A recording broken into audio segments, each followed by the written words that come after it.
1983. In the quiet town of Pavagada, something changed. No one saw it happen. But from that moment on, nothing was ever quite the same. She was 5, sleeping between her parents under the stars, like she did every other night. But when the sun rose, she was gone. No screams, no signs of struggle, just tiny footprints and blood. In the weeks that followed, Pavagada, a quiet Karnataka town in India, turned into a real-life nightmare. One by one, children vanished into the dark, and what they left behind was worse than death. The police blamed wolves. Locals whispered about a werewolf, and some believed it was something far more sinister. 40 years later, the truth still hides in the shadows.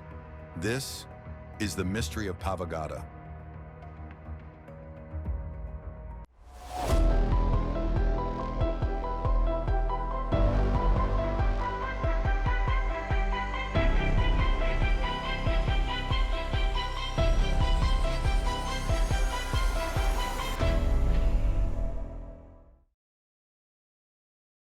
April 29th, 1983, a date that still haunts this town.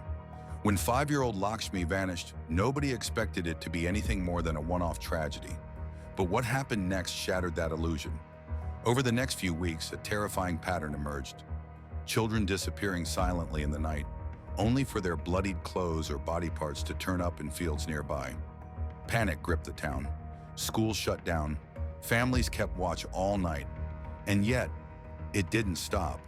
Authorities rushed to respond, and soon they pointed to one unlikely culprit: man-eating wolves. Paw prints were found. The story seemed to add up, until it didn't.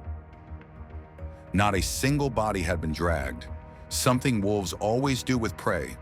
The wounds weren't torn or chewed. They were clean, precise, like cuts from a blade.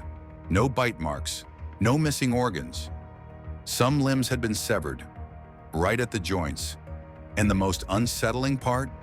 There was never a scream, not even from children who died inches from their sleeping parents.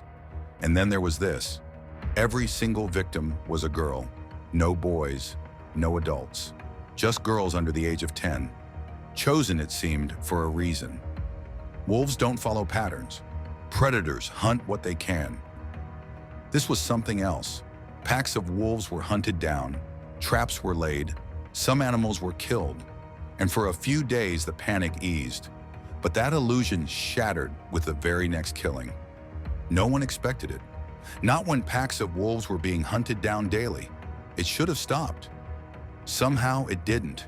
That's when the investigation took a darker, more chilling turn. They'd missed something critical, and once they saw it, the entire case shifted. Villagers started sleeping in shifts. Groups of men would patrol the streets with torches and sticks. Mothers held their children tight through the night. Some even locked their kids in granaries to keep them safe. But the fear didn't stop the killer, because it wasn't just stalking shadows, it was the shadows.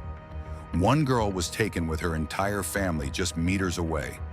Another was abducted while wrapped in her mother's arms. The blood-soaked sheets were the only thing left behind. By then, the theories had started to mutate. Villagers began talking. Some blamed tantrics, black magic practitioners who, they claimed, needed the blood of young girls for rituals. Others were convinced it was a man in disguise, a shapeshifter, a rakshasa, a werewolf. One of the most chilling accounts came from an elder who claimed he saw a man-shaped shadow walking on 2 legs with the face of a dog. Another story says that police dogs led investigators to a cave and then stopped, refused to enter. When they finally went inside, there was nothing, not even a scent trail. Some villagers reported hearing howling, but not the kind animals make. Something distorted, like a voice trying to sound like a beast. With no further clues or evidence, eventually the government closed the case. The files were sealed. The wolf theory was made official. No one was arrested. No killer was ever found. The killings just stopped, like a switch had been flipped. To this day, no one knows why. No one knows who or what was responsible. Maybe it was wolves, maybe a cult, Or a serial predator who used superstition to mask his tracks? Or maybe something stranger, something the town couldn't even name.